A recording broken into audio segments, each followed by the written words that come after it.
महाराष्ट्र रोहित पवार 29 जूनला छत्रपती संभाजीनगरमध्ये अन्नत्याग आंदोलन करणार आहेत। रोहित पवार हे उद्या पंढरपूरमधून दौऱ्याला सुरुवात करतील। धोकेबाज सरकारने शब्द पाळला नाही असं रोहित पवार म्हणाले। राज्यातील अन्नदात्याचा विश्वासघात केला असं रोहित पवार म्हणाले। त्यांनी नेमकं काय म्हटलं आपण बघूयात आपल्या टेलिव्हिजन स्क्रीनवर त्यांचं ट्विट।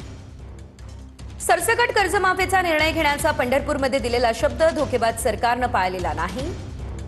राज्यातील अन्नदात्याचा विश्वासघात असून या दगाबाज सरकारला वठणीवर आणून विनाअट कर्जमाफीचा निर्णय घेण्यास भाग पाडण्यासाठी उद्यापासून पुन्हा रस्त्यावर उतरतोय। विठुरायाचे आशीर्वाद घेऊन सुरुवात करतोय। 29 जूनला मराठवाड्यामध्ये अन्नदात्याच्या एल्गाराच्या माध्यमातून सरकारचं नाक दाबू। यावेळेस विश्वासघातकी सरकारच्या पाठीवर घात झालेल्या संतप्त अन्नदात्याच्या आसुडाचे उठल्याशिवाय राहणार नाही। आता खूप चर्चा झाली, वेळ आहे निर्णय घेण्याची, तोपर्यंत संघर्ष सुरू राहील असं त्यांनी आपल्या ट्विटमध्ये म्हटलेलं आहे। रोहित पवार यांनी हे ट्विट केलं आहे।